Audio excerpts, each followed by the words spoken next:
तो देखिए question 1B का पहला क्वेश्चन देखते हैं। 1B का पहला क्वेश्चन दिया हुआ है, निम्नलिखित पूर्णांकों के योगात्मक प्रतिलोम लिखिए। योगात्मक प्रतिलोम पहले ही चैप्टर में 1A में ही इसका एक्सप्लेन कर चुके हैं कि योगात्मक प्रतिलोम क्या होता है। योगात्मक, योग का मतलब जोड़, योग का मतलब जोड़, और प्रतिलोम का मतलब उल्टा, यानी कि जो योग का उल्टा हो, है ना। अगर कोई संख्या प्लस में दिया है तो प्लस का उल्टा माइनस और माइनस का उल्टा प्लस, बस उसका वही चीज लिखना था इसमें। तो पहला दिया है 7, पहले का आंसर आप डायरेक्ट लिखते जाइएगा। माइनस में 7, फिर 0, और क्या दिया है 1, और बोलिए माइनस a प्लस b कोष्टक में दिया हुआ है ना। तो सबका हमें क्या निकालना है, का योगात्मक प्रतिलोम, का योगात्मक प्रतिलोम।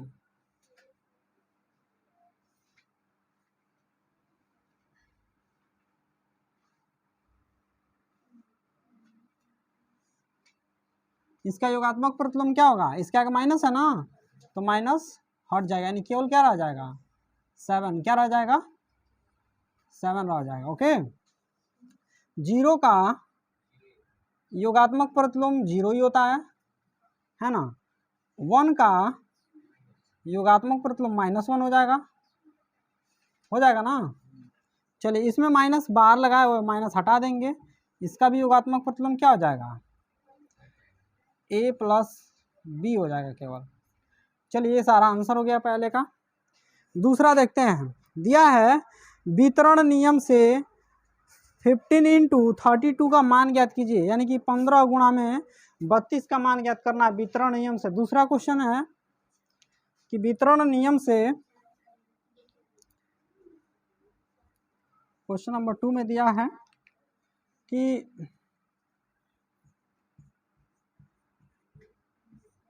वितरण नियम से 15 गुणा में 32 का मान ज्ञात कीजिए।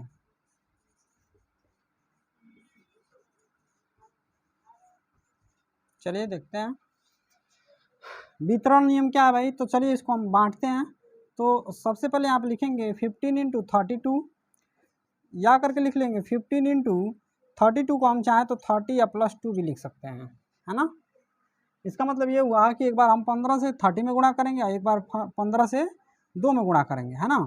तो चलिए उस तरह से कर लेते हैं। आप हो जाएगा एक ब्रैकेट में 15 इंटू 30, ब्रैकेट बंद, प्लस का सिंबल है यहाँ पे तो प्लस का सिंबल लगाएंगे, फिर यहाँ पे ब्रैकेट बना कर लिख देंगे 15 इंटू 2। क्लियर। चलिए नेक्स्ट जो दिया है इसमें, नेक्स्ट स्टेप ये करना है कि इसको हम गुणा करते हैं। 15 3 जा 45, एक जीरो तो एक जीरो लगा लेंगे, यानी कि हो गया 450 प्लस 15 दूना में 30, दोनों को जोड़ लीजिए तो ये कितना हो गया 480। देखिए क्वेश्चन नंबर 3 में क्या किया है कि बोला है कि धन पूर्णांकों में एक उदाहरण सहित दर्शाइए कि योग की संक्रिया पर योग का वितरण नियम असत्य है। जैसे अभी मैं आप लोग को वितरण नियम से एक सवाल पढ़ाया कि दो संख्याएं हैं, दोनों में से एक किसी को दो भाग में, दो पार्ट्स में डिवाइड कर लेंगे और फिर एक के साथ जो अदर नंबर दिया था उसे इंटू करेंगे, फिर दूसरे पार्ट्स में इंटू करेंगे और फिर दोनों को जोड़ेंगे तो हमारा आंसर क्या होना चाहिए, सही आना चाहिए, है ना, इक्वल हो या सही हो, है ना। तो उस तरह से अगर जोड़ को भी हम बार बार संख्याओं में बांट दें, है ना, संख्याओं में 2-4 बांट दें और उसके बाद से उसको जोड़ें तो क्या यह सही होगा कि गलत होगा, यही प्रूफ करना है। ठीक है, तो एग्जाम्पल के तौर पे ले लीजिए, है ना। देखिए आप कोई भी संख्या ले सकते हैं, जैसे कि माना क्वेश्चन नंबर 3 है ना, माना 2 धनात्मक पूर्णांक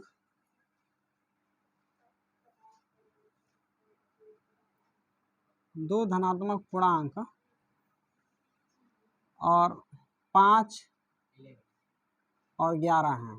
ठीक है, चलिए आप ये लोग के कहने के अनुसार ले लिया जाए, 5 और 11 हैं। ठीक है, तो अब हमें क्या करना है कि यहाँ पे 5 और 11 को जोड़ना है। किस नियम पर? वितरण नियम पर, है ना।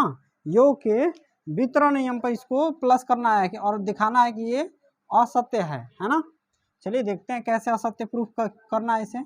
तो आप क्या करिए, इस 11 को 2 भाग में डिवाइड कर लीजिए, 2 पार्ट्स में बांट लीजिए। तो 5 ब्रैकेट में यहाँ प्लस का सिंबल है तो प्लस का ही सिंबल लगाएंगे, है ना।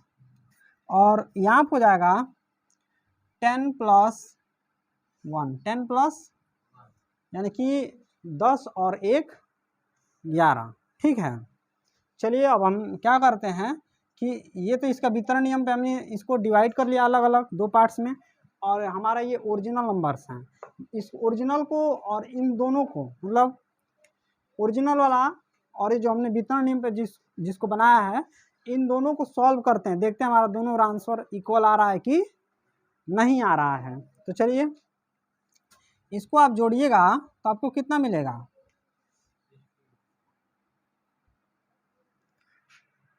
इसमें इंक खत्म हो गया, तो ये मिलेगा 16।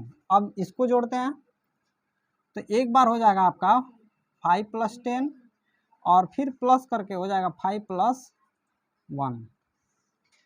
तो चलिए हमारा 16 यहाँ पे लिख लेंगे और यहाँ पे कितना हो जाएगा?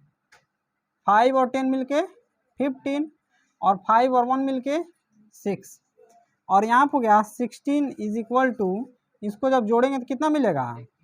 21 ना, 21 मिलेगा। तो यहाँ पे देखिए क्या आ रहा है, बराबर नहीं है, जबकि हमें क्या होना चाहिए, यहाँ पे आंसर हमारा रिजल्ट बराबर होना चाहिए। इसका मतलब ये हुआ कि हम योग को, मतलब जोड़ को वितरण नियम पर सॉल्व नहीं कर सकते हैं, है ना। तो यहाँ पे लिखिए, उपरोक्त उदाहरण द्वारा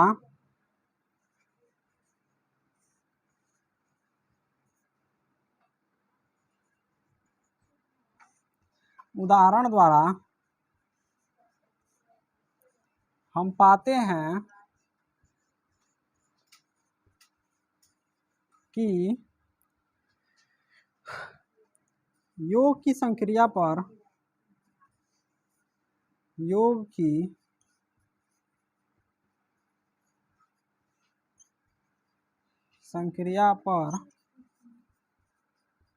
योग का वितरण नियम क्या है? असत्य। योग का वितरण नियम असत्य है। ओके, तीसरा कंप्लीट हुआ। क्वेश्चन नंबर 4 देखते हैं। क्वेश्चन नंबर 4 में क्या दिया है? दर्शाइए कि पूर्णांकों में योगात्मक नियम अद्वितीय होता है। जैसे देखिए, अद्वितीय का मतलब ये हुआ, जैसे कि मान लिया जाए कि कोई संख्या है a और b है ना। तो a और b को जोड़ा जाए, 2 पूर्णांक हैं, दोनों पूर्णांकों को जोड़ा जाएगा तो क्या हो जाएगा? पूर्णांक ही ना आएगा, अगला जो नंबर मिलेगा वो हमें पूर्णांक में ही मिलेगा। डेसिमल में तो है नहीं कि वही हम जोड़ेंगे तो उसको डेसिमल मिलेगा, है ना। तो चाहे a और b जोड़े, चाहे b और a जोड़े, उल्टा या सीधा, चाहे सीधा या उल्टा जोड़े, दोनों का रिजल्ट हमें क्या मिलेगा? सेम मिलेगा, और हमें पूर्णांक में भी मिलेगा। ऐसा नहीं है कि मतलब वो हमको डेसिमल में मिले, ऐसा नहीं ना है। तो इसका मतलब ये हुआ कि योग का जो नियम होता है ना, पूर्णांकों के बीच जो योग का जो नियम होता है वो अद्वितीय होता है, यानी कि कभी बदलता नहीं है ना, कभी बदलने का मतलब ये हुआ कि जैसे आपने यहाँ पे 3 और +4 जोड़ लिया, कितना मिलेगा आपको? 7। चलिए अब यहाँ पे 4 और 3 जोड़ लेते हैं, कितना मिलेगा आपको? 7। मान में कोई परिवर्तन है? यानी कि इसमें कोई भी चीज़ मतलब अलग नहीं मिलेगा। अद्वितीय का मतलब हुआ कि इसका कोई दूसरा रिजल्ट नहीं मिलेगा, है ना। तो वही चीज़ हमें प्रूफ करना है। चलिए लिख लेते हैं ना, 2 पूर्णांक। क्वेश्चन नंबर 4 में माना वे दो पूर्णांक ए तथा बी हैं, ए तथा बी हैं। तो आपको पता है कि a प्लस बी अगर करेंगे तो हमें क्या मिलेगा, ए बी मिलेगा। और चाहे b प्लस ए बी अगर कर दें तो भी हमें ए बी ही मिलेगा, अगर सही क्रम में लिखा जाए तो। यानी दोनों का रिजल्ट क्या मिल रहा है, सेम मिल रहा है। या फिर कोई और एग्जांपल ले लेते हैं, या मान लीजिए कोई भी संख्या अपने मन से बताइए, 5 और 6 ही ले लीजिए, है ना। या वे दो पूर्णांक दो पूर्णांक 5 और 6 हैं। तो चेक करिएगा कि क्या 5 प्लस 6 अलग आ रहा है और 6 प्लस 5 अलग आ रहा है। कितना आया आपका, इसमें भी 11 और इसमें भी 11। देखिए दोनों का रिजल्ट क्या आ रहा है, सेम आ रहा है, कोई अद्वितीय का मतलब दूसरा चीज नहीं ना आ रहा है। तो देखिए लिखेंगे हमारा उपरोक्त उदाहरण में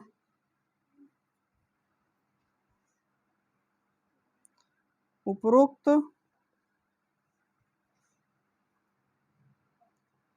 उदाहरण द्वारा हम पाते हैं कि, क्वेश्चन में क्या बोला था, योगात्मक नियम अद्वितीय होता है कि पूर्णांकों में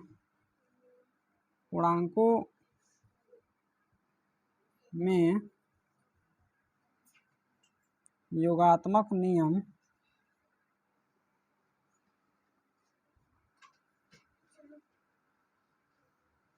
अद्वितीय होता है।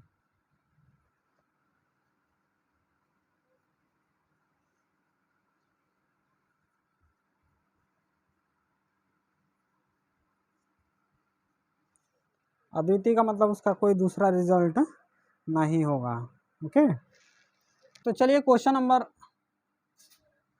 5 देखते हैं। क्वेश्चन नंबर 5 में क्या पूछा गया है कि धनात्मक पूर्णांक छांटिए, है ना, दिया है क्वेश्चन नंबर 5 में, निम्नलिखित संख्याओं में से धन पूर्णांक छांटिए। निम्नलिखित संख्याओं में से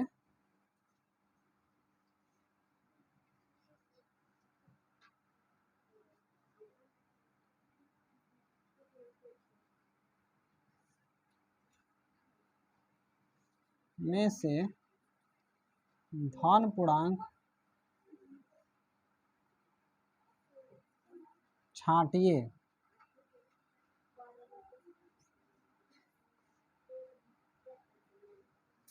चलिए धन पूर्णांक छांटना है। पहला क्या दिया है, 8 माइनस 6 पहला दिया हुआ है। दूसरा क्या दिया है, थोड़ा बोलते जाइए, 2 माइनस 5। तीसरा क्या दिया है, 1 प्लस 3, ब्रैकेट में -3 इंटू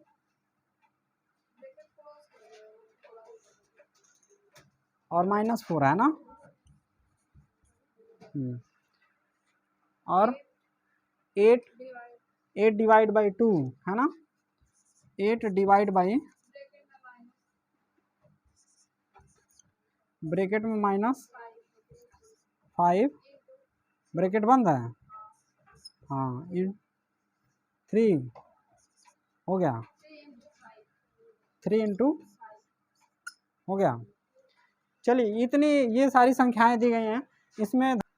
तो चलिए हम इसमें इसका रिजल्ट देखेंगे कि ये धनात्मक है कि ऋणात्मक है। तो चलिए सबसे पहले हम 8 में से 6 को माइनस करते हैं तो कितना बचेगा, 2 बचेगा। कितना बचेगा, 2। प्लस में बच रहा है कि माइनस में, प्लस में बच रहा है। तो यहाँ पे आप लिखिएगा, इसका आंसर लिखिएगा 2, और ये हो गया धनात्मक, धन पूर्णांक। ठीक। अब बताइए 2 में से 5 माइनस कर पाएंगे?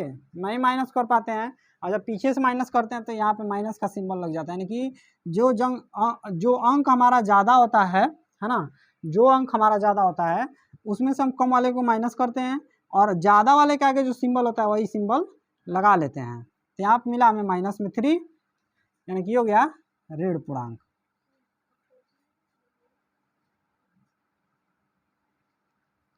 नेक्स्ट जो है 1 + 3 है, प्लस कर लिए तो कितना मिला 4, ये हो गया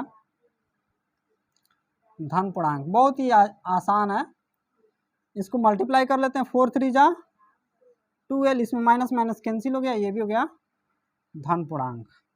इसमें इसको डिवाइड कर दिया गया, यहाँ पे मिला 4, ये भी हो गया धन पूर्णांक। इसका इंटू कर लिया गया तो यहाँ पे हो गया माइनस में 15, तो ये हो गया ऋण पूर्णांक।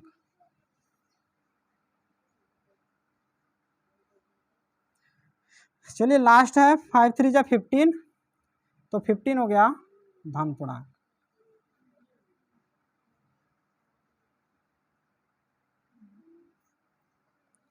That's all. इसमें इतना ही क्वेश्चन दिया हुआ था। आगे का जो भी मतलब आपको अगर मतलब पीछे का छूट रहा है, आगे का छूट रहा है ना, तो जो नीचे डिस्क्रिप्शन होता है उसमें लिंक दिया हुआ है, उसमें जाके आप लोग सारे लेसन का बारी बारी से देख सकते हैं। जो नहीं समझ में आ रहा है उसको कमेंट में लिख के पूछ लीजिएगा। ओके।